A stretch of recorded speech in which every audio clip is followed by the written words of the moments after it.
The Oversight Committee from the House of Representatives is interviewing the Twitter executives, ex-Twitter executives, and ex-FBI officials today in this video. We're going to take a look at several clips, one from each of the three witnesses that are the subject of this inquiry today. The first is James Baker, of course, ex-FBI, ex-Twitter. We've talked about him a lot on this channel.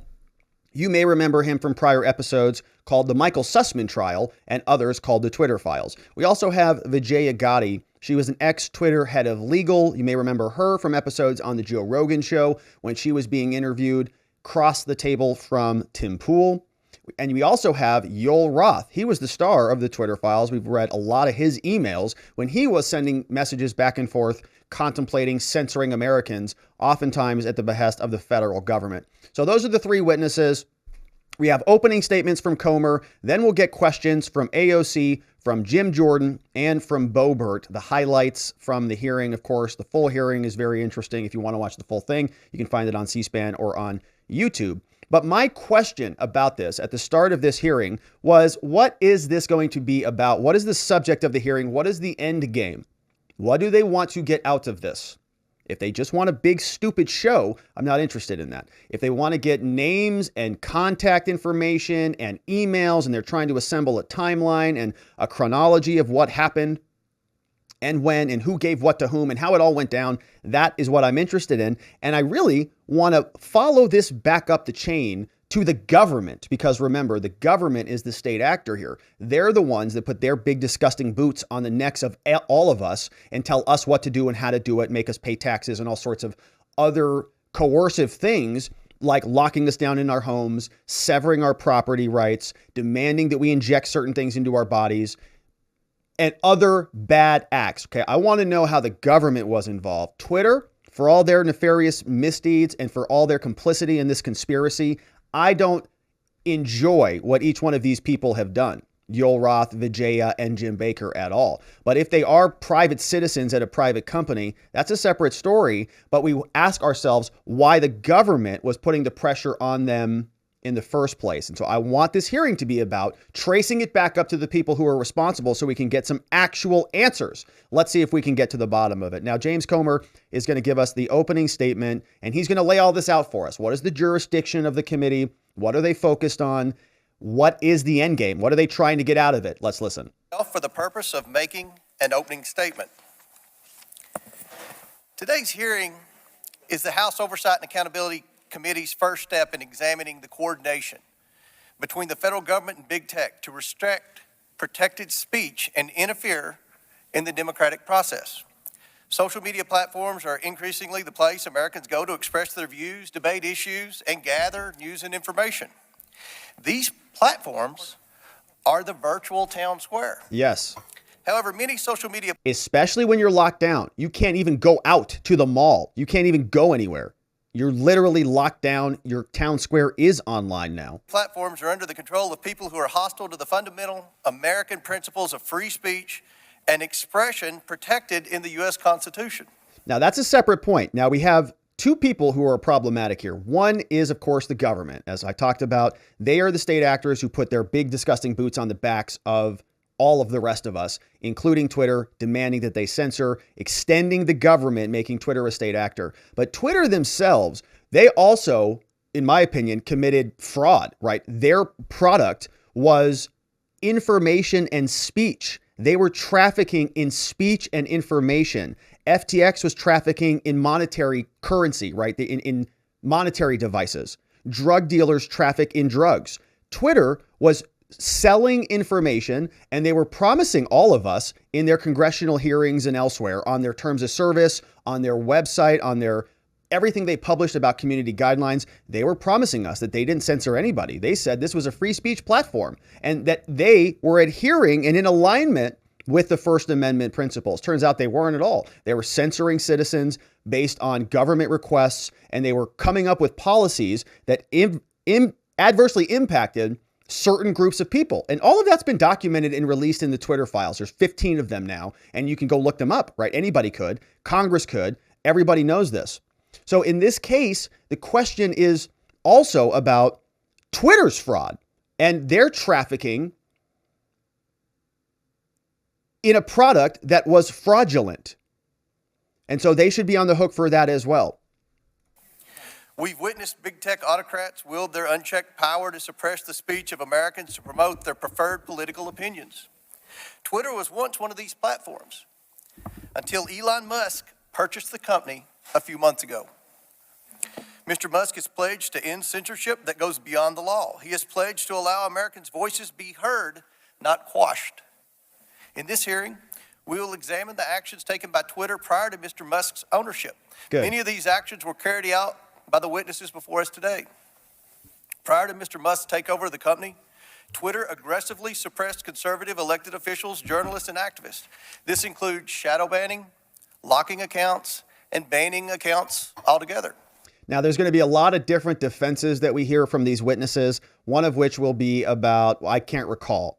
Another one is, I can't hear. We heard a lot of that today. There's going to be more about, it's not my responsibility. Okay, it's kind of outside of my hula hoop. I am a very high level senior official, so I don't do any of the shadow banning, right? I don't do that stuff. That I don't have access to that tool. I don't have access to that tool. So it's sort of a bureaucracy defense. I'm an executive CEO defense. I don't do that type of stuff. So you're going to hear a lot of these different debates. Another one is going to be a definitional debate. So in this case, you just heard Comer use the word shadow banning. But Twitter never called it that. They would call it, visual depression or whatever, right? They come up with their internal language so that when Congress asks them a question, they don't know what that means, right? There's a communication problem. We talk a lot about this as A to B communication. If you want to be an effective communicator, A sends a message to B repeats the message to A and says, did you say what I think you said? A says, yeah, exactly. You've got it. That's a full loop of communication. What's happening here is Comer will say, did you shadow ban?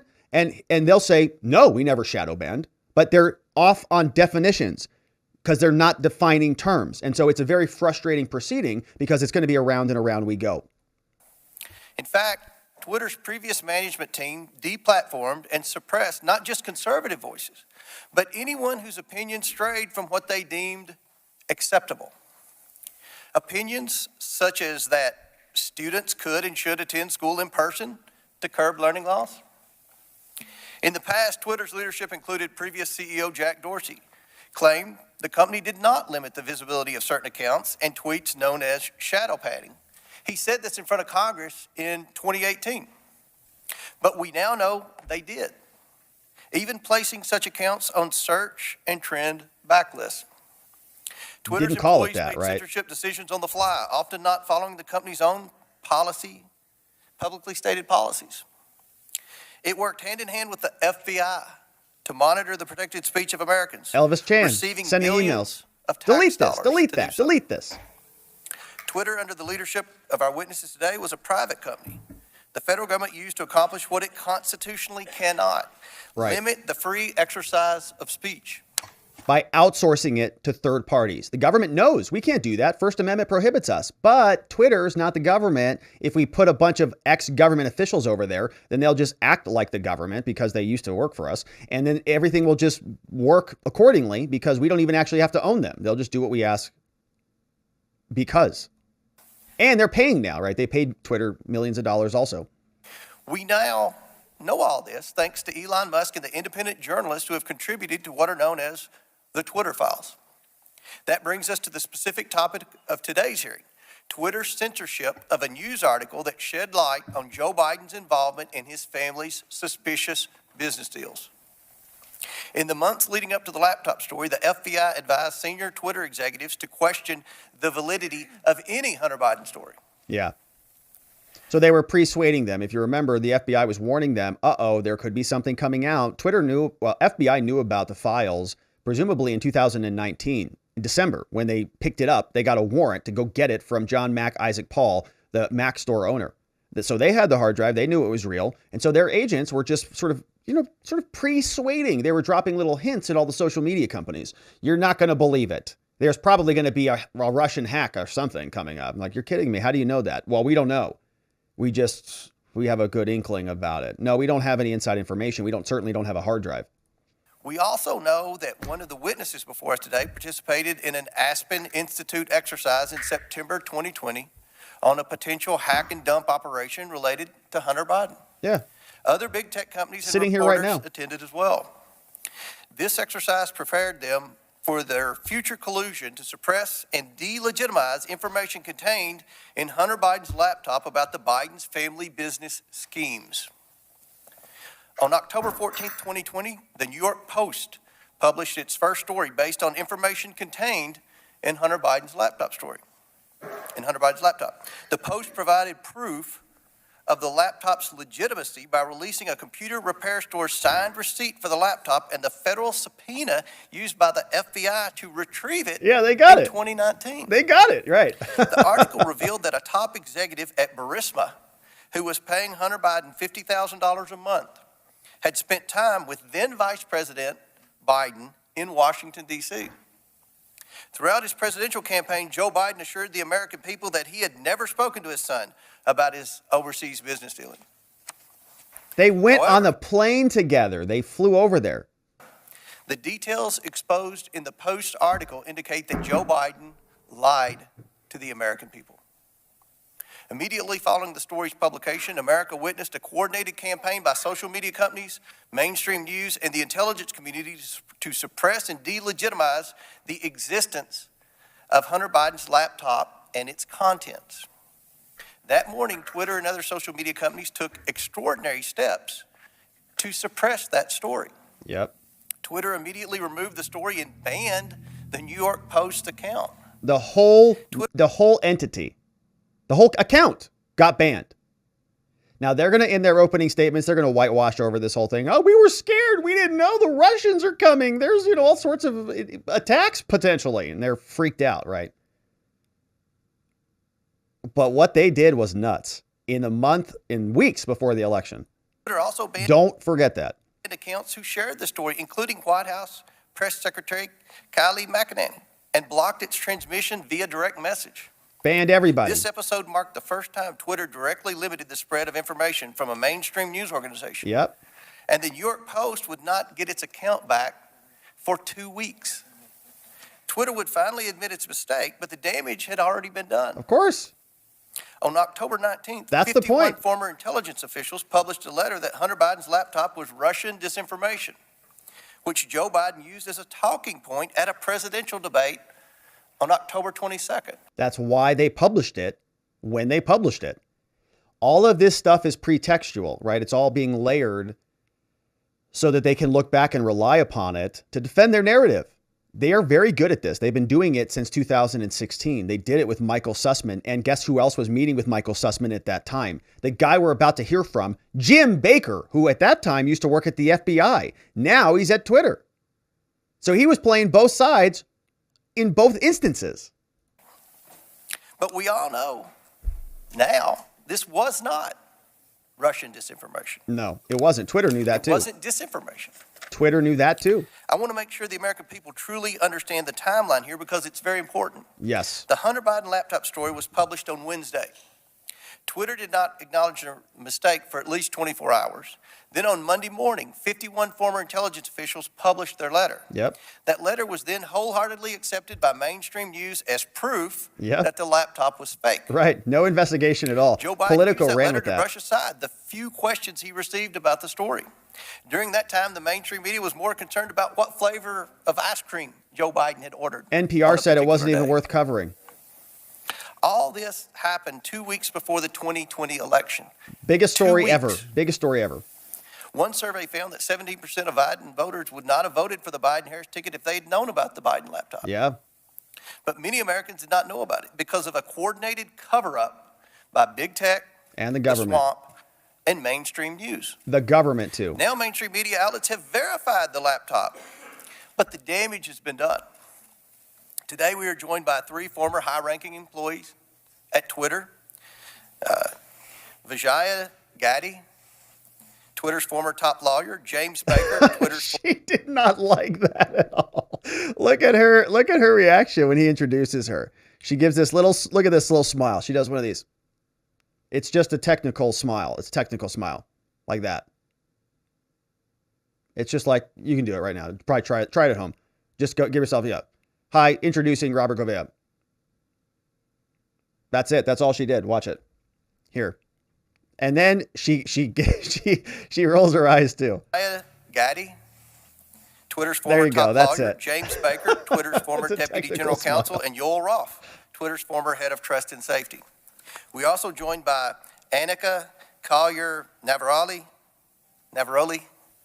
All right, we're going to Twitter's skip former her. We're going to skip her today. She, is going to give an opening statement and all that stuff. We're going to skip her because she wasn't as prevalent in any of the other files. So, of course, there are 4 of them here today. We're going to talk about 3 of them. The other woman does get asked some questions when we check in with AOC, but the others were really the people who stood out in the Twitter files and in the Sussman trial and all of the other stories that we've covered, including working for Hillary Clinton. Of course, Jake Sullivan was working for Hillary Clinton. He promoted the story, which was involving Michael Sussman, who worked with Perkins Coie, which is still representing many Democrats out there, who went and hired Fusion GPS, which gobbled up the Christopher Steele dossier, and then shoved that down the FBI's gullet.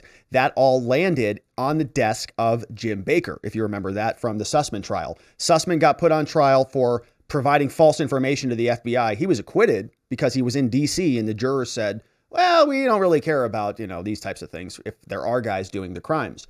Baker gets off scot-free. Sussman gets off scot-free. We all read the transcripts. We know exactly what happened here. So in this case, Baker then leaves the FBI because he's now found out, right? These people are useful until they expire and then they just move to another location.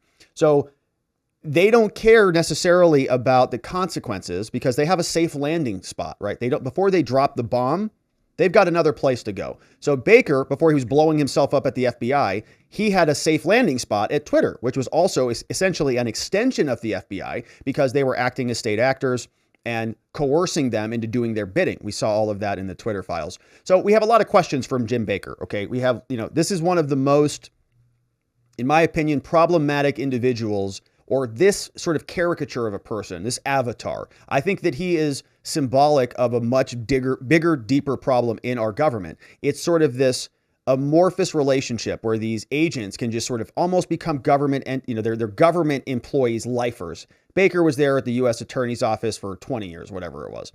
Then he leaves there, goes over to Twitter, and he's just it's still kind of the same thing, right? It's an extension of the government. And so they just float around from bureaucracy to bureaucracy. And they're essentially, right, the exact definition of the deep state. Like, this is a deep state agent through and through. And so we want answers from this guy. We want to know what he was involved in and how far it goes and implications of everybody else. And my question, of course, is can you really get that in a hearing like this where everybody gets 5 minutes and he can't say anything publicly? Do we get anything? Well, let's listen. He has a 5-minute opening statement. This is Jim Baker. Raskin and members of the committee, thank you for the opportunity to appear before you today. I hope that we will have a useful conversation about matters that are of great importance to the nation and spoiler alert, we won't. The world. My main goals for this statement are simply to attempt to set the record straight with respect to certain false assertions that have been made about me in public. Please do. Arena, and to offer a yes, suggestion please do. With respect to potential legislation in the area of social media regulation. Great. We'll save that for later. The committee is aware, however, based on the advice of counsel, I believe in good faith that I'm constrained today by my legal and ethical obligations as a former lawyer for Twitter, as well as by certain non-disclosure agreements. There you go. So there you go. Spoiled, right? That's spoiled. I hope we have a very useful conversation today. I really do. I really want to talk to you. Clear all the air about all these wacko YouTubers out there, these watcher people who have been screaming about me for the last several years. We would love for you to correct the record too there, Jim. We're waiting here with bated breath. Unfortunately, ethical obligations. Oh, man. Don't you hate those ethical obligations and those non-disclosure agreements? Means you can't really say anything useful. Within those constraints, however, I will endeavor to respond to the committee's questions as fully as I possibly can. And I believe I can make the following statements. All right, tell us. First, I was not aware of and certainly did not engage in any conspiracy or other effort to do anything unethical, improper, or unlawful while I was at Twitter, period. Okay, period. That's great. Jim, you should have disclosed that you were the lawyer who was receiving and reviewing the Twitter files before they discovered it themselves. Okay, Barry Weiss said this guy was reviewing the very files that were under question about this whole saga. Okay. We had questions about why the story was suppressed. You know who was involved in those decision making, all of these suppression decisions? Jim Baker was. So when Elon is asking legal to review the Twitter files, which are going to go over to the journalist, do you know who was in that chain? Who was reviewing the Twitter files before they went to the journalist? Do you know who was still in Twitter doing whatever he was doing there? Deleting files or putting them in the shredder or whatever. I don't know. Who knows what he was doing? He's clearing it up. Allegedly, he says, I didn't do anything unethical. I didn't do anything illegal or improper. It is unethical. In my opinion, it's a conflict of interest through and through for him to not disclose. He's basically the subject of the investigation. Now, he's got no ethical obligation to Elon Musk. He's got no ethical obligation to Matt Taibbi or to Barry Weiss. And so he says, no, my ethics are fine. I have no problem with that. But he was the person involved in creating the very issue that they are investigating. And he was basically reviewing the materials before he sent them over there. Insane. If yeah, it's insane.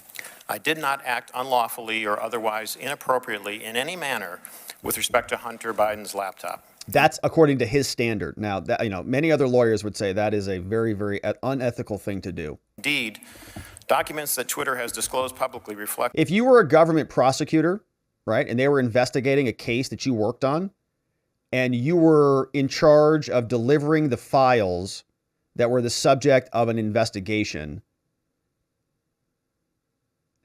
there would be questions about the methodology that you used to sort of create that report. People would want an independent look, let's say. That's a better way to say it. People would want an independent look at the materials you provided. Yeah, we would want a statement from Jim, of course. We want to know what Jim says. But we also don't want him to, we don't want to say, Jim, we think that you might have been involved in wrongdoing. Can you go please gather up everything, all of the evidence of your wrongdoing and bring it to us? Right? Somebody would know, a lawyer should know, absolutely. That's a conflict of interest. You're investigating me. I shouldn't be investigating myself. I will recuse myself from this investigation. He didn't do that. Barry Weiss did. And then Elon had to call him in there and basically fire him. Extremely dishonest here. Now he's going to say, I didn't do anything unethical. That I urged caution with respect to the matter and noted that we needed more information to fully assess what was going on and to decide what to do. Hardly a surprising piece of advice from a corporate lawyer. Yeah, and again, another statement. So they're going to put up an email from him, and they're going to ask him about this email, and they're going to say, it seems like you wanted Trump to be suspended. You were asking this question. In other words, why is Trump's tweet still out there? And he's going to say, well, I was just asking a question. I was just wondering why it was still out there, like it was an actual inquiry. That's not true at all. He was asking why it was still up. He wants it to be deleted. So now he's going to reframe that, change the definition after the fact. Moreover, I'm aware of no unlawful collusion with or direction from any government agency or political campaign on how Twitter should have handled the Hunter Biden laptop situation. Yeah, no unlawful. All these very careful words. Even though many disagree with how Twitter handled the Hunter Biden matter, I believe that the public record reveals that my client acted in a manner that was fully consistent with the First Amendment. I think that the best reading of the law is that as a private entity, the First Amendment protects Twitter and its content moderation decisions. Yeah, they can censor whatever they want. I do not believe that the facts in the public record indicate that Twitter became a state actor, as that concept is defined under existing precedent, such that the First Amendment would have constrained it. Totally disagree. There's Elvis Chan, there's many others, even Twitter's employees, okay? Even Elon or Yoel and others. Elon released the files, but many of them have said, I think this is inappropriate. I mean, they're basically asking for this. They're telling us, we read through them all in the Twitter files. Adam Schiff's office was breathing down their necks. Censor this, censor that. They were very upset. And the Twitter employees felt like they had no choice but to comply. How can you feel like you have an option when it's the federal government, when it's the Intelligence Committee chairman breathing down your neck? That is state actor behavior. Jim Baker is just conveniently reframing it because this interpretation gave the FBI a ton of leverage. The FBI wants the minimal they want a really high bar in order for it to be state action so that they have as much leeway as humanly possible. They can do basically anything because it's not actually the government. And he's picking that high standard. Now, unfortunately for us, that means that our free speech goes in the toilet because there's an inverse relationship between the two. Second, I believe that at all times I executed my duties and responsibilities to my client, Twitter, lawfully and ethically. At no time was I an agent or operative of the government or any political actor when I worked at Twitter. No, you To the contrary, just had a 20-year relationship with everybody still over there. I believe that I worked zealously and diligently within the bounds of the law in pursuit of my client's best interests. Third, I did not destroy or improperly suppress any documents at Twitter regarding information important to the public dialogue. At all times, That regarding information important to the public dialogue. We don't need that qualifier there from you, Jim. Did you destroy other information? We don't need your opinion on what is important or not important for the public dialogue. We'll tell you what we think is important to the public dialogue. So I feel like that's an admission that he actually destroyed documents. I didn't destroy any documents that are important to the public conversation. Oh, so you destroyed documents that are unimportant to the public conversation? Well, what's your opinion then? What's your definition of important or not important? not destroy or improperly suppress any documents at Twitter regarding information important to the public dialogue. Yeah, I don't believe you. At all times, I Nobody sought to believes help you. my client understand and comply with its legal obligations. It is worth noting that the public record indicates that after I left the company, attorneys or other unidentified third parties collected and or reviewed the contents of at least some of the Twitter files prior to their release. The reason he said that statement is because he's going to be implying, or one of his defenses, he's setting up a defense here. He's saying, after I left, other people got in there and manipulated a bunch of stuff. This is very clever, actually. So he's going to say that they basically tainted the evidence. Okay, an analogy to this would be something like in criminal law, where you might see a DUI blood sample that is withdrawn from a person's body. In Arizona, we get 2 vials of those. One's for the government, one's for the defense. We don't want to test their sample because they're going to mess up their sample. We don't trust their sample. We want our own sample and we want to test it ourselves.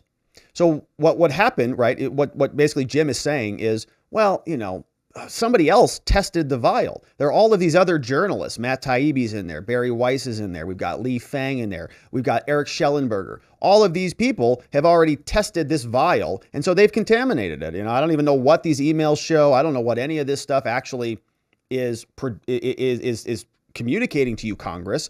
After I left, it was one way, and now it's a whole different way. And so blame them if you have questions about any of the actual evidence. He's putting in a shield to sort of insulate himself from any culpability or liability. Fourth, Twitter disclosed publicly emails between me and Yoel Roth regarding one of Donald Trump's tweets about COVID. I do not have access to my Twitter emails, so I do not know if or how I responded to Mr. Roth. To the best of my recollection, I do not recall directing or urging him to take action with respect to Mr. Trump's tweet. So we have memory and access. Those are also going to be good defenses. He can't remember, and he doesn't have access to go see. Therefore, his ability to respond is limited. What I recall is that I asked him a question so that I could better understand how he and others were implementing Twitter's COVID misinformation policy. Asking questions and learning more about what a client's activities are is what I think good lawyers should do. And again, hardly surprising. Fifth, the Twitter files reference prior investigations of me. It is true that the Department of Justice investigated certain aspects of my conduct while I was employed by the FBI. Yeah, reprehensible. Related to the handling of certain information. Yeah, Sussman. Because I believe in the accountability for government officials, I cooperated with the department, including sitting for lengthy interviews. Eventually, the department closed the matter. No adverse action was taken with respect to me, and my security clearances while a government employee were never restricted because of the matter. Yeah, great. So the FBI investigated themselves and they found they did nothing wrong. Very interesting. Wow. Wonder how that happened. In closing, Mr. Chairman, I want to return briefly to the general topic of government interaction with social media companies. The law permits the government to have complex, multifaceted, and long-term relationships with the private sector. Law enforcement agencies and companies can engage with each other regarding, for example, compulsory legal process served on companies, criminal activity that companies, the government, or the public identify, such as crimes against children, cybersecurity threats, and terrorism, and instances where companies themselves are victims of crime. When done properly, these interactions can be beneficial to both sides and in the interests of the public. As you, Mr. Chairman, Mr. Jordan, and others have Nobody's talking about those things or those activities. People are talking about the suppression of legitimate news stories and free speech in America. proposed, So it's a red herring. They're going to come always back to that. a potential workable way to legislate in this area may be to focus on the actions of federal government agencies and officials with respect to their engagement with the private sector. Congress may be able to limit the nature and scope of those interactions in certain ways, require enhanced transparency and reporting by the executive branch about its engagements, and require higher level approvals within the executive branch prior to such engagements on certain topics, so that you can hold Senate-confirmed officials, for example, accountable for those decisions. In any event, if you want to legislate, my recommendation is to focus first on reasonable and effective limitations on government actors. Thank you, Mr. Chairman. Thank you, Mr. Baker. I agree with that last statement on that, by the way. I do think that this should all be about government actors in one major effort. But there's another effort here, which is the Twitter officials who lied to Congress, lied to the American people, defrauded all of us. They told us that their platform enabled free speech and that they were working hard to suppress Russian bots and all of that stuff. None of that, well, a large part of that was not true or corroborated. They were suppressing people making jokes about voting on Wednesdays, stuff like that. They were getting emails from Elvis Chan and others and having regular meetings with the intelligence community about suppressing lists of people. Turns out a lot of those people on the list weren't Russian bots. They weren't doing anything nefarious. And this was the pressure of the federal government coming down to bear upon them.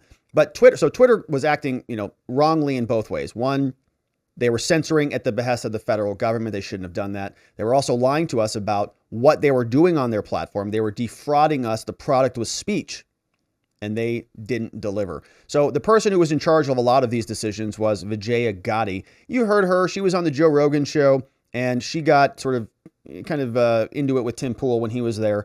And she's very good, right? These people, by the way, I think are all very, very smart. I do not think that they are idiots.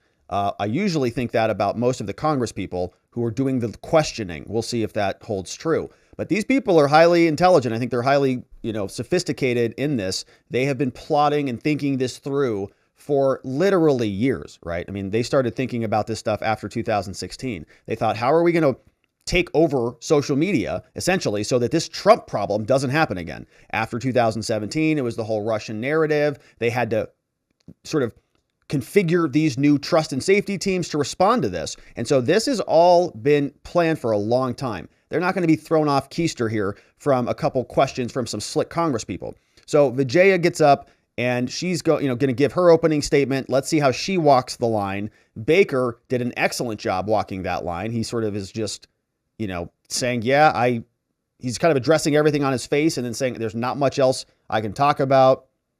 That's it. Let's see what Vijaya does for us. Chairman Comer, Ranking Member Raskin, and members of the committee, thank you for this opportunity to provide this opening statement. After a decade as a corporate lawyer, I joined Twitter in 2011 as the first member of the corporate legal team. In 2013, I was promoted to general counsel. In 2018, I became the chief legal officer and continued in that role until October of 2022. During my time at Twitter, I had many distinct teams reporting to me, including legal, trust and safety, public policy, corporate security, and compliance. This is another interesting point. So here she's saying that she is at the top. This is the bureaucracy defense. I don't know. I started a long time ago. All of these new issues, I mean, they're relatively recently, and I was at the top at that point. So I wasn't actually censoring or blacklisting or suppressing or shadow banning anybody. No, I was just making some high-level policy decisions. That defense will come out in full force. I was drawn to work at Twitter because I was inspired by how people were able to use the platform and awed by its potential. For free Twitter speech. enabled anyone to hear directly from any individual instantly. Yeah, unless they're the sitting president and the people want to hear from somebody named Trump. At that moment, you don't get that ability. Yeah, Trump doesn't get the ability to communicate a message, but people like me and like many of you who wanted to hear from him and see what he had to say because he was the sitting president of the country, we weren't afforded that opportunity because these censors decided that it was too dangerous for us to learn what was coming out of his thumbs. It was reprehensible. She was awed by Twitter's original message, but for some reason, that awe left her when her political enemies came into the crosshairs. People from around the world were coming together on Twitter for an open and free exchange of ideas. Not The anymore. work was Not in challenging 2020. and fulfilling. Not in 2020, it wasn't. After Jack Dorsey returned as CEO in 2015, one of his top priorities became what we called the health of the public conversation. This was based on customer research, advertiser feedback, Twitter's declining revenue, user growth, and stock price. Teams across Twitter were focused on making the platform safer, better, and more profitable. As an executive of the company, I also was responsible for helping to achieve the corporate goals set by Mr. Dorsey, and I was accountable to him, the board of directors, and ultimately Twitter's public stockholders. As we prioritized the health of the public conversation, we did not lose sight of what Twitter was for most people, a place to talk about their favorite things. Topics that animated the platform range from K-pop to the World Cup to video games and movies. We needed to ensure that differences of opinion would not cross the line, for example, into sending death threats to soccer players who missed important goals, distributing non-consensual intimate photos, or cyberbullying so vicious that it could compromise a teenager's mental Nobody health. wants any of that. Twitter's platform rules covered a wide range of conduct and changed over time based on new behaviors and harms on the platform and feedback from customers, regulators, governments, advertisers, researchers, and others. This feedback led to a principles-based approach, which we applied to an array of difficult yet equally complicated situations around the world. Until it got into politics. These rules were also benchmarked against industry standards. We all knew how difficult it would be to design, much less apply, one set of global rules for hundreds of millions of accounts that shared billions of tweets a week. While I was at Twitter, the company never lost sight of its deep commitment to promoting and defending free expression around the world. What? Look at this Gosar face. Oh, Gosar face. Oh, that was the perfect cut. That was the perfect cut. Shout out to the C-SPAN 2 camera guy. Oh, it's the perfect cut, and I just accidentally hit pause at the perfect time. I can't even take it. Okay, so, oh, so good. Perfect Gosar face. Oh my gosh. All right, let's rewind that again. You're going to watch this cut. She says that Twitter adheres to free expression around the world. That was the same, that face from Gosar is exactly how I feel. Never lost sight of its deep commitment to promoting and defending free expression around the world. Gosar. For example, to protect human rights defenders, we fought for the right of people to use pseudonyms on the Oh, platform. gosh. We litigated in courts around the world. Shout out, I gotta stop. Just shout out to the camera angle switcher guy. He cuts over to Gosar with the face and he goes right back. That's outstanding. Amazing. Protect the rights of people to express their opinions, often defending them against their own governments who are acting unlawfully or violating international human rights. And we took extra precautions to ensure we scrutinized or challenged and never just acquiesced to government legal demands. Defending free expression and maintaining the health of the platform required difficult judgment calls. Most applications of Twitter's rules were fact-intensive, subject to internal debate, and needed to be made very quickly. We recognized that after applying our rules, we might learn that some of them did not work as we imagined and that we would need to update them. We always remained open to new information from our customers and critics regarding our policies and enforcement. At times, we also reversed course. Yeah. For example, on October 14, 2020, the New York Post tweeted articles about Hunter Biden's laptop with embedded images that looked like they may have been obtained through hacking. Oh, that's it. It's the 2018, images. We had developed a policy intended to prevent Twitter from becoming a dumping ground for hacked materials. Oh, hacked materials We applied policy. this policy to the New York Post tweets and blocked links to the articles embedding those source materials. At no point did Twitter otherwise prevent tweeting, reporting, discussing, or describing the contents of Mr. Biden's laptop. People could There's and only a did little talk about censorship. the contents of Only a the little laptop bit. on Twitter or anywhere else, Just a little including smidge other of much censorship. larger Not too platforms, much. but they were prevented from sharing the primary documents on Twitter. Still, over the course of that day, it became clear that Twitter had not fully appreciated Yeah. the impact of that policy on free press and others. Yeah, you're kidding me. You didn't realize it just a couple weeks before the election? You guys weren't sitting there in your office at Twitter HQ going, "Oh crap. This is really bad for our candidate." All of these libs aren't sitting around saying this is going to get Trump elected. Are you kidding me? Give me a break. As Mr. Dorsey testified before Congress on multiple occasions, Twitter changed its policy within 24 hours and admitted its initial action was wrong. Well, why did it take 2 This weeks for the policy account to come revision back? Immediately allowed people to tweet the original articles with the embedded source materials. Relying on its long-standing practice not to retroactively apply new policies, Twitter informed the New York Post that it could immediately begin tweeting when it deleted the original tweets, Yeah. which would have freed them to retweet the same content. They didn't delete again. it. The New York Post chose not to delete its original tweets, so Twitter made an exception after 2 weeks to retroactively apply the new After policy 2 to the weeks. Post's tweets. Yeah. In hindsight, Twitter should have reinstated the Post account immediately. Yeah, but it's okay though, because after those 2 weeks, the damage is done, right? We had the debate already took place. We also had the 51 so-called intelligence experts who are idiots, all dead wrong. They signed the letter. And so the media got time to sort of fortify the ground beneath them to make sure that this story didn't spiral out of control. And Twitter, as we know, is kind of the lubricant in the social gears of society in many ways, the news gears of society. And so if they can stop it from lubricating those gears, and then it's not going to work. The Hunter Biden laptop machine story is not going to work. And all of the rest of the media used Twitter's decision. Facebook piggybacked off Twitter. All of the media did. And then that gave them enough time to wait until the other pretext was set from the intelligence experts and they had everything they needed. There is no easy way to run a global communications platform that satisfies business and revenue goals, individual customer expectations, local laws, and cultural norms, and get it right every time. Still, while I was at Twitter, we worked hard every day to make Twitter a healthy platform and ultimately a healthy business. Thank you for your attention. I look forward to your questions. Well, you guys censored many Americans in the process, and it was disgusting and reprehensible. Now you're papering over it after the fact. We all know what you did, and nobody trusts you or believes you. So we have our final opening statement before we get into the questions. As I said, I want to make sure we give these guys due time and see what they're saying and see what their arguments and their strategies look like. Yoel Roth, the former head of Twitter's Trust and Safety, is next. His opening statement is a little bit shorter. Here's what he said. Thank you, Chairman Comer, Ranking Member Raskin, and members of the committee for the opportunity to speak with you here today. In nearly 8 years at Twitter, I worked in and led a division called Trust and Safety. Trust and Safety's core duty is content moderation, removing tweets that violate Twitter's terms of service, and suspending users who repeatedly break the rules. This work is sometimes dismissed merely as censorship, but it represents a key way that Twitter and other companies live up to their responsibility to keep the users of their products safe. Much of this work is uncontroversial. Take For those example, notes. Taking down accounts That's that right. engage in child sexual We're going to come back to Lauren. She's going to blast him in a minute. exploitation or promote terrorism. The gray area of this work, though, is when trust and safety teams have to make decisions about so-called lawful but awful material, content that may be legal in many jurisdictions, but isn't something most people would want to experience.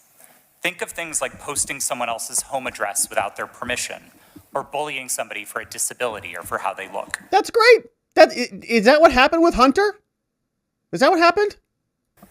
A free speech absolutist might say, yes, that kind of content is unpleasant, but it's not against the law.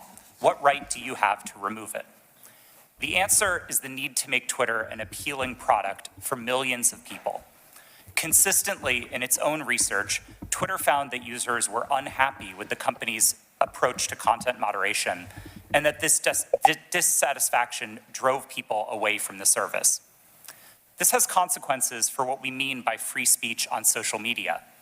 Again and again, we saw the speech of a small number of abusive users drive away countless others. Unrestricted free speech, paradoxically, results in less speech, not more.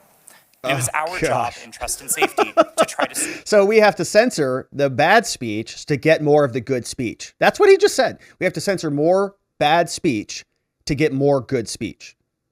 All right. And I guess he gets to decide what is bad speech, what's good speech. And again, nobody's even talking in this hearing about their other content moderation policies. Nobody wants all of those other horrific things they're talking about. What we're talking about is very generic political news reporting. That's it. About real factual stuff that happens. It happened to involve Biden and his son in a run-up to a very important election. Sucks for the Democrats. Totally sucks for all of these Twitter people. They're like, Oh, man. Fortunately for them, they had tools. They had all different levers that they could get in there and manipulate so that they could get their end goal no matter what reality said, because they could manipulate reality. But nobody's talking, Yoel, about these other problems that you're so concerned about. People are asking why you censored something that was not problematic, that doesn't fall into any of those categories. It was perfectly legitimate, perfectly acceptable news reporting. The problem was it hurt your team. And that's the ethical problem. That's the conflict. Nobody has even, any real problems about the methodology on a lot of this stuff. People understand that these platforms do need to have some regulation to them. Okay. The question is about why you are applying them politically to certain political operatives in this country, political people, citizens, not even operatives, people who are just making jokes on Twitter. Strike an appropriate balance. But the importance of this work goes far beyond Twitter's business prospects and into the realm of national security. In 2017, I led the team at Twitter that uncovered significant interference in an American election by agents of the Russian government. Significant? Their mission was to stoke culture war issues on social media to try to further divide Americans. My team and I exposed hundreds of thousands of these accounts from Russia, but also from Iran, China. Also from Iran, China. I don't know why the video's glitched up here. Laptop There it is. story.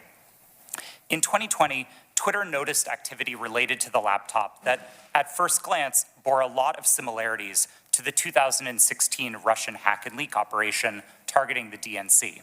And we had to decide what to do. And in that moment, with limited information, Twitter made a mistake. Under the distribution of hacked material policy, company decided to prevent links to the New York Post stories about the laptop from being shared across the service. Why'd you do that? I've been clear that in my judgment at the time, Twitter should not have taken action to block the New York Post's reporting. Oh, yeah. And just 24 hours after doing so, the company acknowledged its error. But the decisions here aren't straightforward, and hindsight is 2020. It isn't obvious what It's pretty obvious what you should have done there. the right response is to a suspected but not confirmed cyber attack by another government on a presidential election. Oh, give me a break. First of all, everybody had the laptop at that moment, and everybody followed the chain of custody directly from the Mac store owner, okay? And we had FBI information from the Apple store owner that the FBI came and got the thing in the first place. So the idea that this was all started from the Russians is just nonsense. They made that up.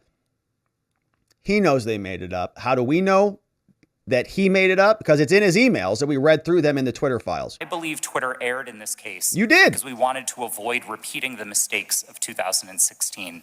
That is a very, very nice admission from him. The mistake in 2016 was not that they were not able to fight back the Russian misinformation attempts.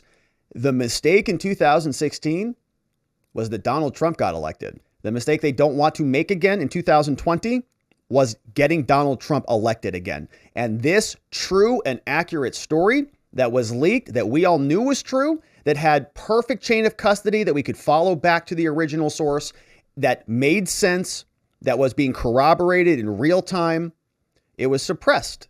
Not because they were afraid of Russian hacks. Give me a break. They were afraid of losing another election, and losing in the same way, committing the same mistake, not utilizing their platforms to protect American democracy in 2016. They didn't want to be responsible for that again. They know that they got yelled at after 2016 by a bunch of their friends at their Democratic cocktail parties who said, how could you allow this to happen? After 2016, all of the tech platforms started arming up, right? They were gearing up for war.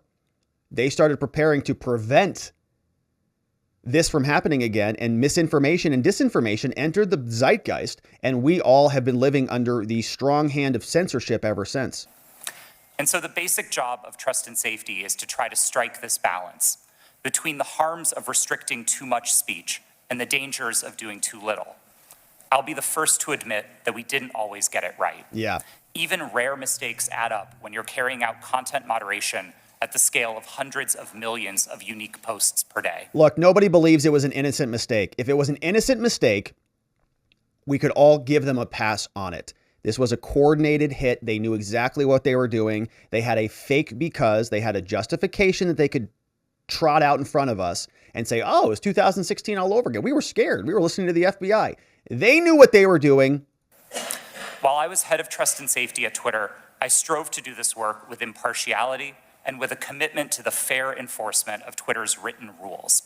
But whether it's me or Elon Musk or someone else in the future, someone will have to make choices about the governance of online spaces. Free speech is a good default. Those decisions should not be made behind closed doors or based on personal whims. You did that, Yoel. Your emails confirm that you were making these decisions behind closed doors that were not transparent to the rest of us, and you did it in collusion with the government. I hope that we can work together to find ways to bring greater trust and transparency to social media. And I look forward to answering the committee's questions about any of these topics to the best of my ability. All right. So another baloney nonsense statement from him. So we heard from 3 of these people who were really involved in what I think is one of the most egregious defrauding of this country of all time. You know, Bernie Madoff had money. FTX had crypto. Elizabeth Holmes had blood. Pick any scammer that you want. Twitter had free speech. They promised us an open, free, fair, politically neutral forum for us all to engage in. That was a lie. They told Congress that that was the reality. That was a lie. So they defrauded us. They know they defrauded us, and they went extra hardcore after 2016 because they know that they didn't want Trump to be elected again. And they had the full help, the assistance of the federal government at their sails. So now we get into the questions. Of course, we've got Comer, who asks some good questions. We've got AOC, who is blaming this all on a Republican political operation. We've got Jim Jordan coming up. He's got another set of good questions, basically saying you guys got played by the FBI. And we'll wrap it up with Boebert, who we saw was taking notes earlier. But of course, it's a good moment now before we get into Comer to make sure that we're feeling healthy and energized, because we've got some questions to dig into. And one way to stay healthy and energized is by eating your greens from our friends at fieldofgreens.com. And we know, you'd like to lose a couple of those extra leftover pandemic holiday pounds, and you've seen all the ads. How sick are you of those, right? The ads for weight loss, diet pills, and so on. You've been there, you've done that. We all have. They don't work. You know what does? Eating healthy, especially fruits and vegetables every single day. You do that, and I bet the weight would probably just fall right off. But I know vegetables, not a fan, and fruit and all that. Who's got time to prepare all of that every single day? Solution. Let's talk about Field of Greens, shall we? Field of Greens is a science-backed formula. Very specific fruits and vegetables you're not going to find in any other product. We know that proper nutrition reboots your metabolism so you can burn calories the faster and healthier way. Field of Greens is the only brand backed by a better health promise. Look, you're going to feel healthier, look healthier, but the greater proof is going to come the next time you visit your doctor at your next checkup and he says, wow, you've lost weight, whatever you're doing. You look fabulous. Keep it up. It's going to feel amazing. Let's get you started. Go over to fieldofgreens.com and use promo code Robert. When you go there and use code Robert, you're going to save 15% off your first order. It's real organic superfood from our friends at fieldofgreens.com. You're going to feel vibrant, energized. You're going to be bursting with green energy all over the place, and it's just going to be one of the best decisions you ever do. So check out fieldofgreens.com. Save 15% with code Robert. All right, so back over to Comer. Now, Comer is the chairman of the Oversight Committee. Comer starts off some questions to Vijaya, Baker, and Roth. And here's what he says. I'll recognize myself now for questioning. The Biden family investigation begins with the story of how big tech, the media, former intelligence agents, and the Bidens themselves suppressed the story of Hunter Biden's laptop weeks before the 2020 election. Today, we're hearing from Twitter executives who buried the New York Post laptop story, claiming it violated the platform's hacked materials policy. In reality, the Twitter executives were hostile towards conservatives and biased towards anyone who opposed their points of view. For example, Mr. Roth, did you write this tweet? I regret the language that I used in some of my former tweets, but yes, I did post that. So I want to just point this out. So I wanted to show you how awesome Mr. Comer is. Laptop story claiming it violated the platform's hacked materials policy. In reality, the Twitter executives were hostile towards conservatives and biased towards anyone who opposed their points of view. For example, Mr. Roth, he's pointing with the gavel. Is this you? That's power, baby. That's oversight, if you've ever seen it.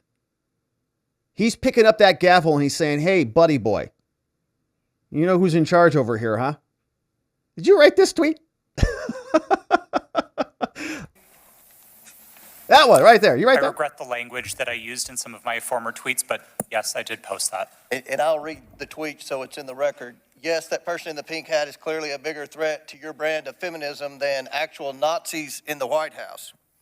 Yeah, so that's an interesting tweet from somebody who just said that he was monitoring all of this in a neutral, apolitical fashion, whatever his language was. No, we have policy-based decisions.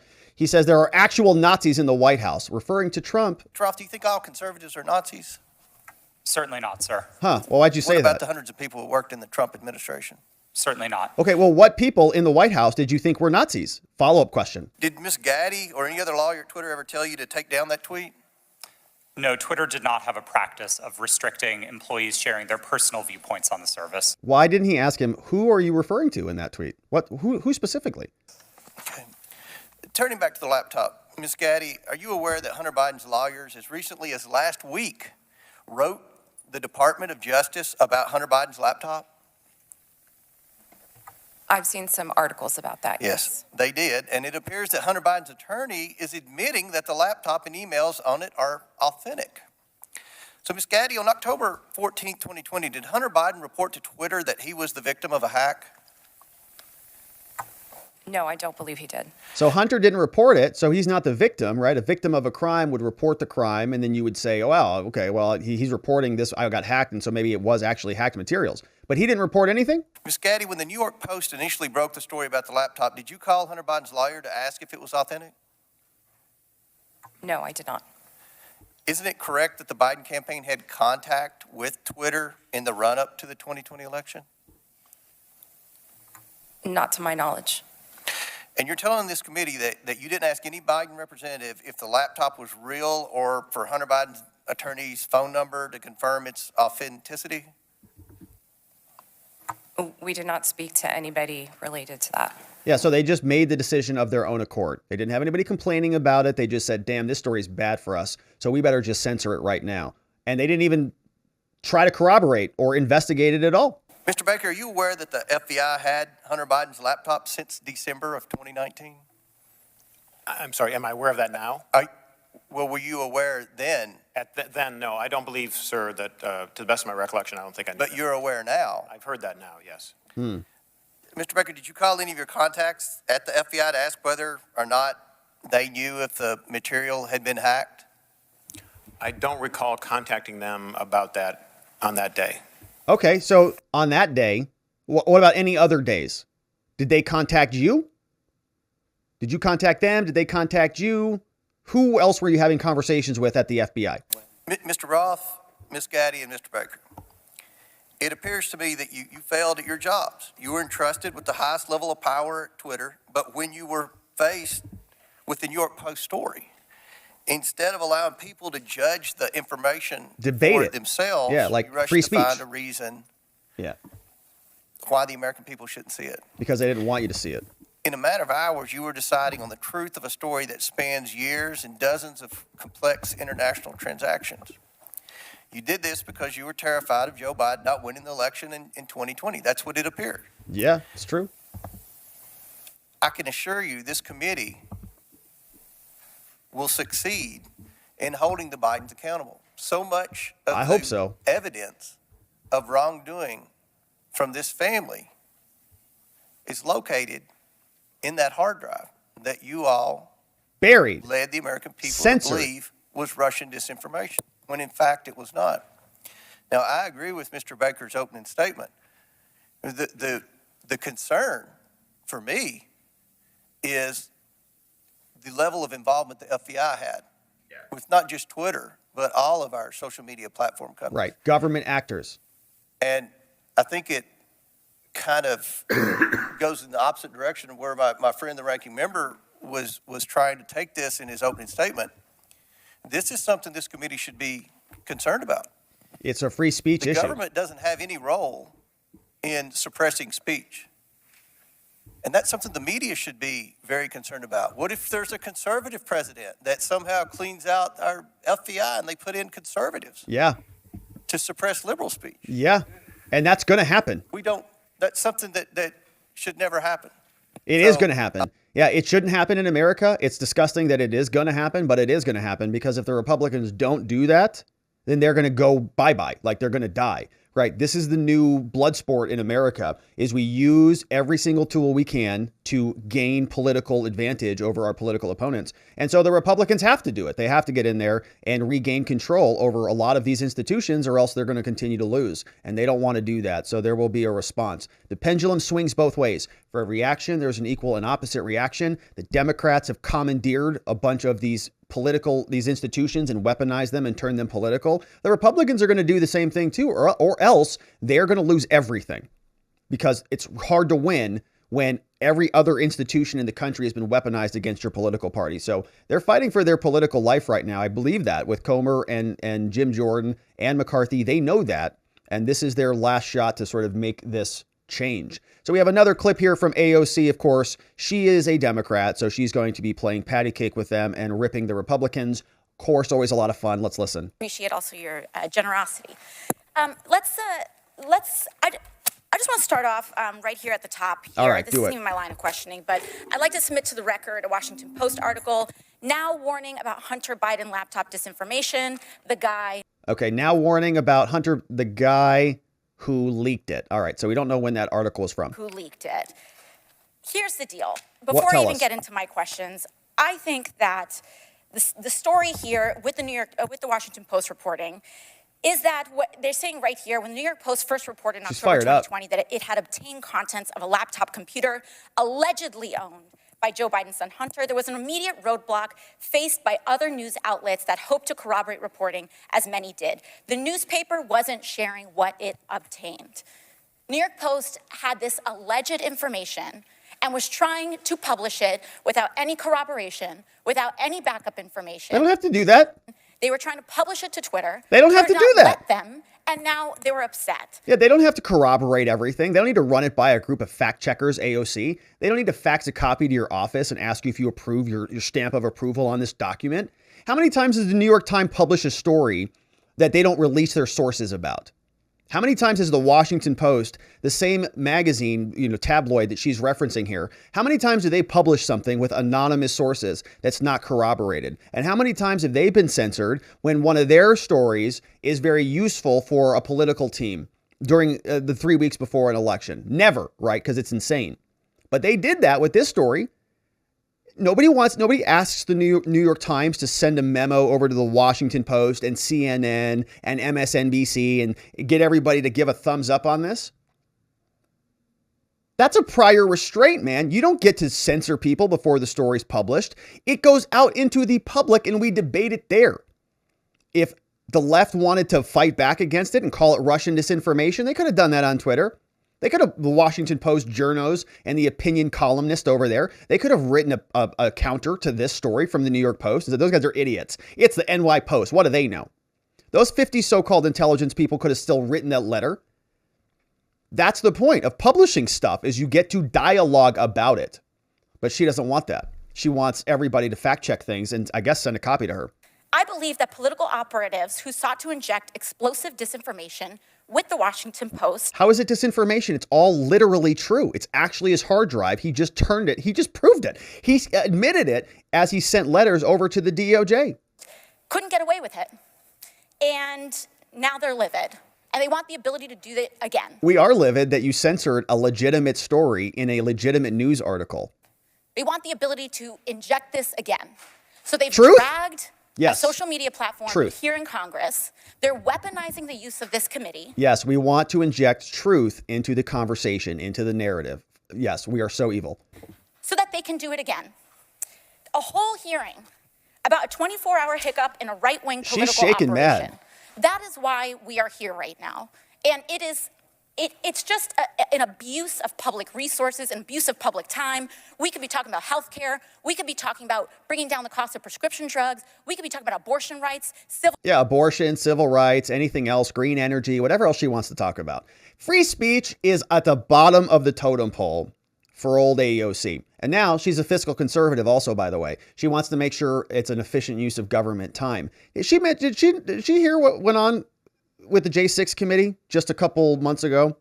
How much time they wasted? It wasn't even an adversarial proceeding. At least she gets to ask some questions of these people in an oppositional hearing. The Republicans didn't even get that shot under the J6 hearings. Rights, voting rights, but instead we're talking about Hunter Biden's half-fake laptop story. It's not half fake. It's all true. It's all legitimate. It actually is his laptop. He confirmed it. I mean, this is an embarrassment. You should be embarrassed because you don't know what's going on. But I'll go into it. Miss All right, Navarrete, cool.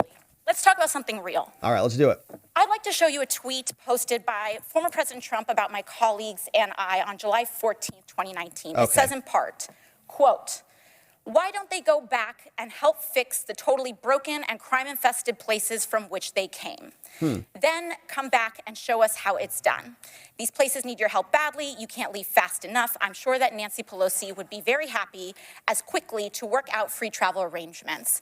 Okay, so let me read this for you. She took it out of context a little bit. July 14, 2019, it says, "So interesting," from Trump, "so interesting to see," quote, "progressive Democrat congresswomen who originally came from countries whose governments are complete and total catastrophe, the worst, most corrupt and inept anywhere in the world, if they even have a functioning government at all, now loudly and viciously telling the people of our states, the greatest and most powerful nation," and then her head cuts it off.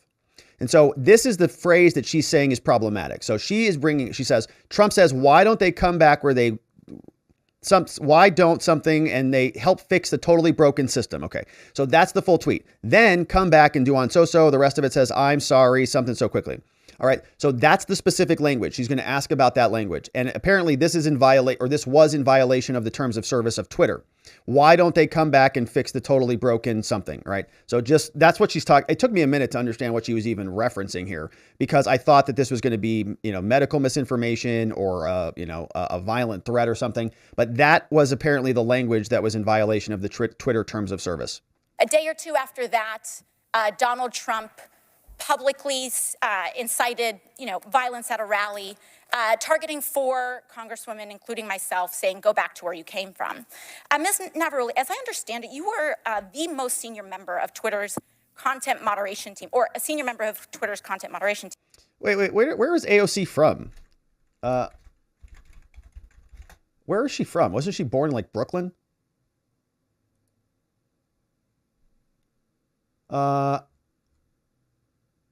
Yeah, she was born in the Bronx. What the hell is she talking about?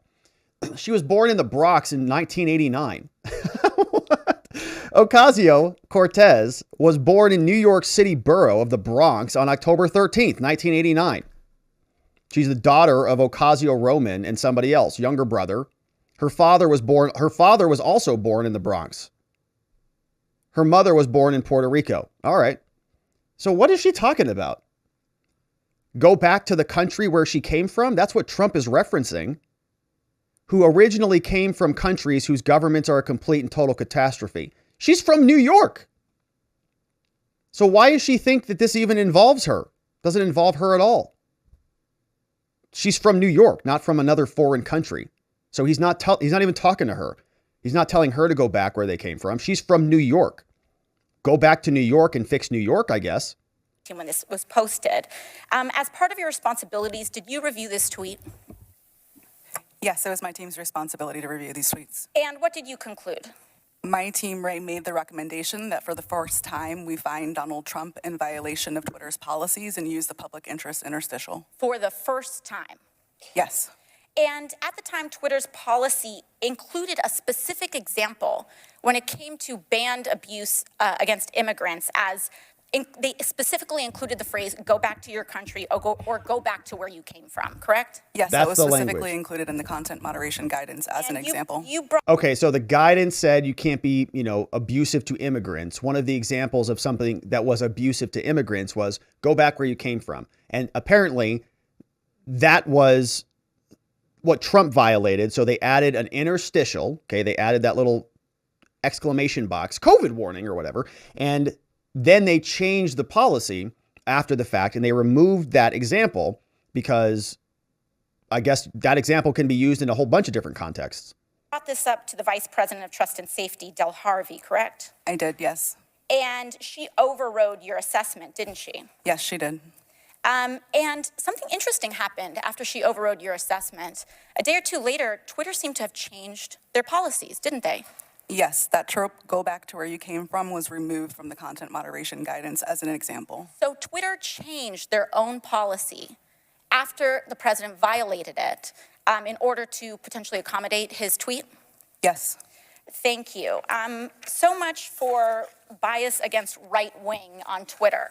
Okay, so the point she's making is that they are changing their policies to accommodate Donald Trump. When it sounds like to me, what they recognized was that example was not a good example. It wasn't anything that even was necessarily offensive that Trump said, right? It was just a bad example. So they just modified the example, and that's all. It's not the end of the world here. What's she freaking out about? Additionally, Ms. Navaroli, are you familiar with the account Libs of TikTok? I have heard of it from the news, yes. Mr. Roth, are you familiar with this account? Yes, ma'am, I am. Are you aware that from August 11th to August 16th, that account posted false information about Boston Children's Hospital, claiming that they were providing hysterectomies to children? Yes, I am aware of that and other claims from the account. And are you aware that this lie was then circulated by other prominent far-right influencers? Yes. And are you aware that all these claims, which I have reiterated were false, culminated in a real-life harassment and ultimately a bomb threat to the Boston Children's Hospital? Yes, I am aware. And this account is still on that platform today, isn't it? Regrettably, yes, it is. Despite inspiring a bomb threat due to the right-wing incitement of violence against trans Americans in this country, because they cannot let go of this obsession with fixating violence and inciting violence against trans and LGBT people, What? in addition to immigrants, in addition to women of color. This is a party that cannot pick on anyone their own size. What is she talking And about? they are trying to co-opt an entire social media platform and use the power of this committee and of Congress in order to pursue a political agenda. I yield back. Well, so AOC is just having a difficult time. She doesn't recognize this is a pretty important issue. You know, we have a lot of questions about how Appreciate all also of this. your, generosity. Oh, man. We got to do a refresh because I exited it out too quickly. But our friend AOC is having a difficult time. Obviously, free speech is a very important issue, and she doesn't think that. She thinks it's just something that's a lot less important than abortion and green energy, and says that Libs of TikTok, by investigating certain evil practices that are going on or allegedly going on or thought to be going on or confirmed to be going on or admitted to be going on by many of these places, shouldn't be investigated, and that speech should also be suppressed. So pretty amazing behavior from a congresswoman. And ultra shout out to our friend John over on John McGarvey. John McGarvey over on our locals dropped this one for us here, which I think is just very appropriate. Just perfect. Very handsome man. Very beautiful woman. It's basically, maybe they'll get together. You never know. Maybe they'll end up together. And that's what we'll have soon in 20-something years. Oh, gosh. All right. So that was AOC. And let's see what else we have here from the Oversight Committee, because there are additional questions. We now turn our attention over to Jim Jordan. He is the chairman of the Judiciary Committee, but he was making an appearance over here on Oversight. And Jim Jordan had a whole line of questioning for all of these Twitter execs. Here's what he said. Gentleman yields back. Chair recognizes Mr. Jordan for 5 minutes. Thank you, Mr. Chairman. Mr. Roth, did the government tell you that the Biden laptop story was fake? No, sir, they did not. Did they tell you it was hacked? No, sir, they did not. On October 14, 2020, Twitter blocks the New York Post story on the Hunter Biden, the New York Post story on Hunter Biden, and suspends their account.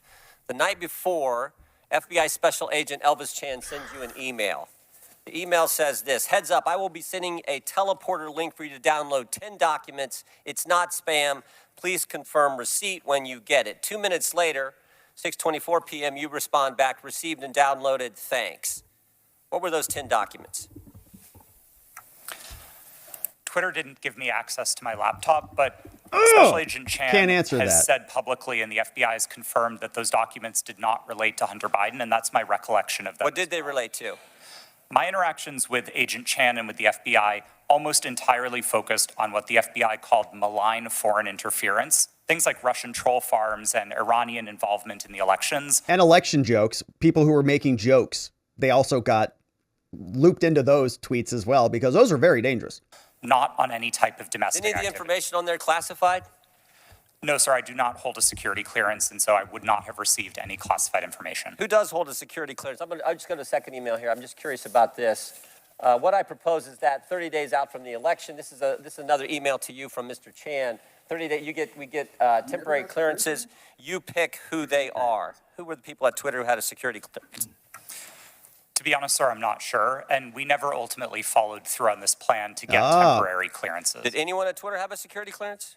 It's my understanding that at least some current or former employees did hold clearances, but I wasn't certain about that. Ms. Gaddy, do you know if other people had clearances? Remember in the emails, there was a conversation. You can see one came from Elvis Chan. He was suggesting that maybe they got clearances so that they didn't have to go through all of the red tape every time. They could just literally be like extensions. And Yoel had, I think, a regular recurring meeting with many officials from the FBI and the DOJ. They had a regular cadence between their communication, such that Elvis Chan went so far as to say maybe they even need security clearances. Now, that ultimately never happened. Somebody probably put the limit on that. They said, that's nuts.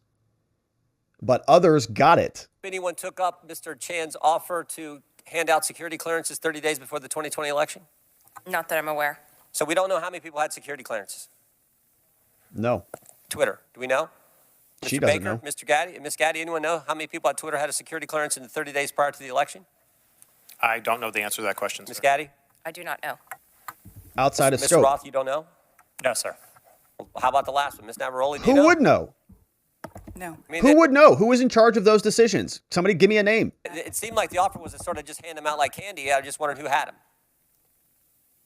No one knows? Okay. Anybody know who would have been in charge of that decision? Who should we subpoena to get in here to get answer to that one? So the FBI didn't tell you that it was fake, didn't tell you that it was hacked. And Mr. Roth, did the story violate your policies? In my judgment at the time, no, it did not. So that's why'd what you said. censor You it? said what I would propose, is you said it isn't clearly a violation of our hack materials policy, nor is it clearly a violation of anything else. Yeah, so why'd they censor So I it? think what a lot of people are wondering is if it didn't violate your policies and they didn't tell you it was fake, didn't tell you it was hacked, why'd you take it down? Because it hurt their candidate.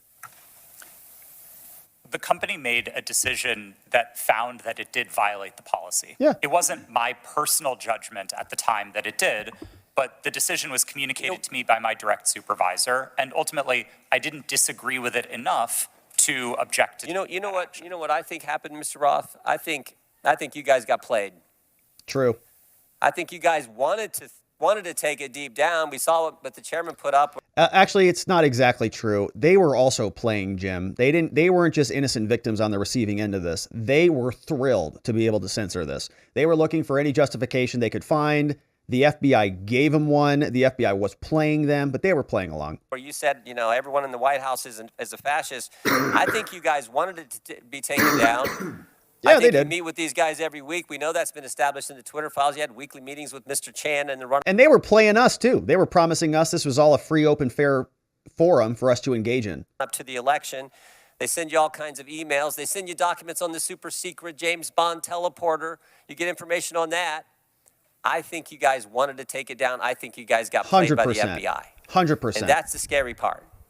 Because we had 50, this to me is the real takeaway. 51 former intelligence officials 5 days after Liars. you guys take down the Hunter Biden story and block the New York Post account. 5 days later, 51 former intel officials send a letter and they say, the Hunter Biden story has all the classic earmarks of a Russian information operation.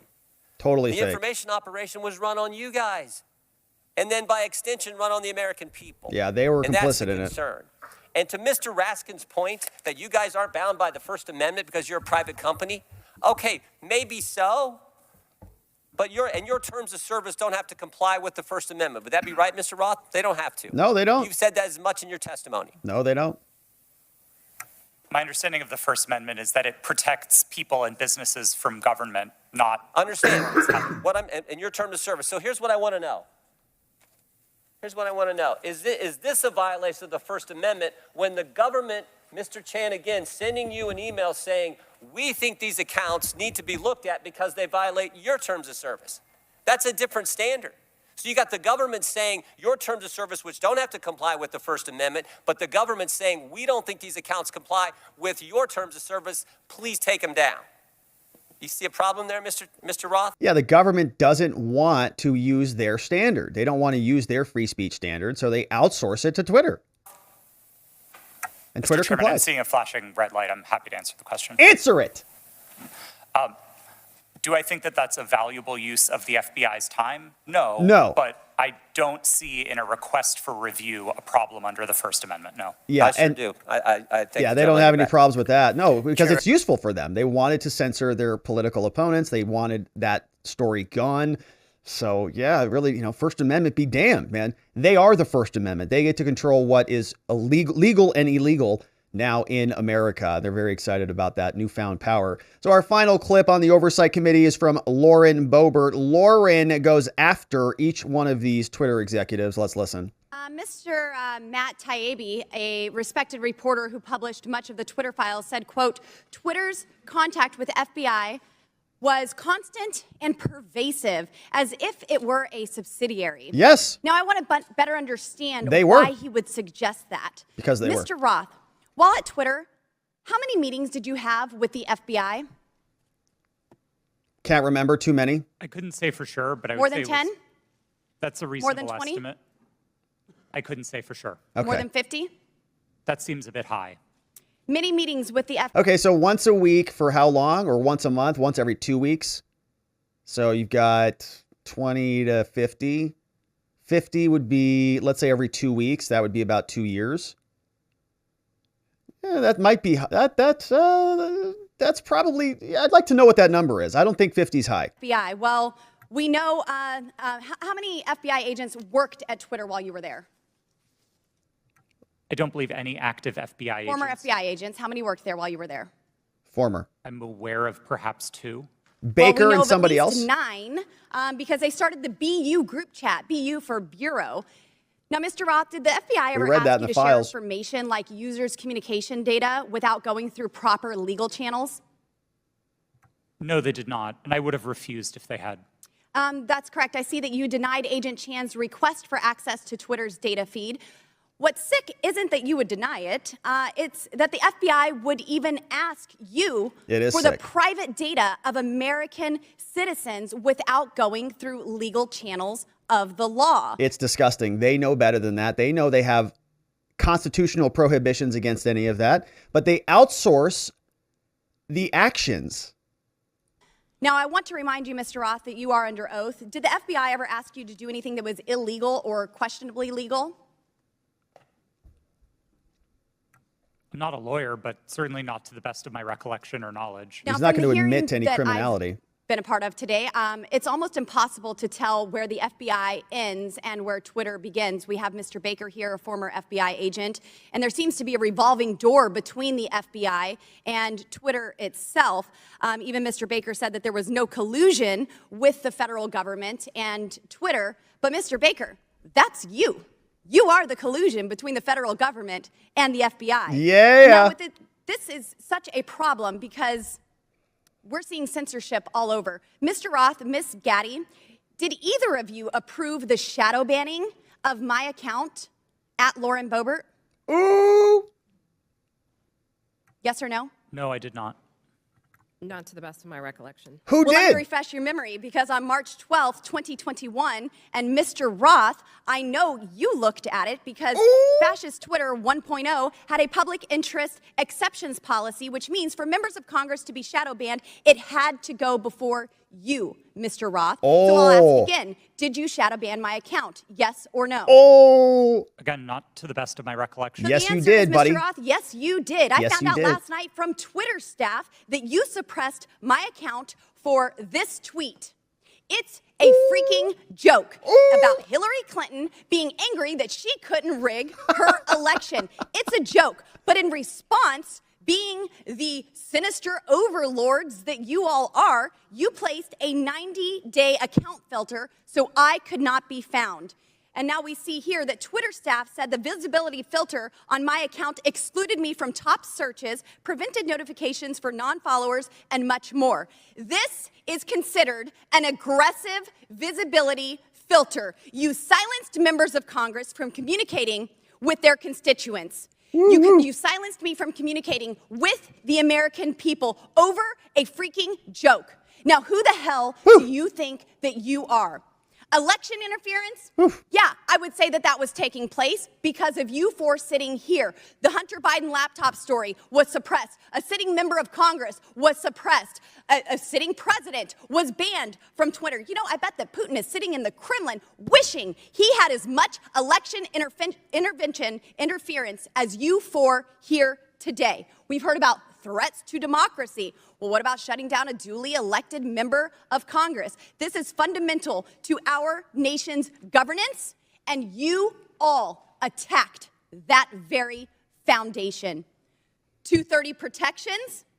Well, those are for publishers, not for editors. And it's clear you were not acting as publishers, you were acting as editors. And Mr. Chairman, I think it's far past time that we remove 230 protections for big tech platforms who are abusing this protection. And let me just say, I'm not angry for myself. I'm not angry because I was silenced. I can reach out to Elon and to his staff, and I can see what's happened. And I can sit here today and hold you all in account. I am angry for the millions of Americans who were silenced because of your decisions, because of your actions, because of your collusion with the federal government. They can't reach out to Elon. They can't sit here today and hold you into account. We don't know where the FBI ends and Twitter begins. But I do want to thank Mr. Elon Chairman, we're over Musk for 17 firing seconds now. you four and saving free speech and even Twitter. Mr. Chairman, I yield. Woo, woo. Woo, my heart's all aflutter over here. My goodness. Wow. Lauren Boebert. My goodness. Very, very accurate. And I feel her anger. It was ridiculous what they did. And she dropped it right on Yoel Roth, says, you don't recall there, loser? Well, I do. I talked to everybody over at Twitter and they gave me the goods, buddy. I've got receipts. I know that you censored a sitting congresswoman, and they did it because they hate Republicans. Everybody knows it. That's the Oversight Committee. James Comer, big gavel energy, pointing at Yoel Roth's own Twitter file. And we'll, of course, continue to cover the Oversight Committee and see what else they have in store for us. Thank you for subscribing wherever it is you're watching this video. Thank you for liking this video, and we'll look forward to seeing you on the next one, my friends.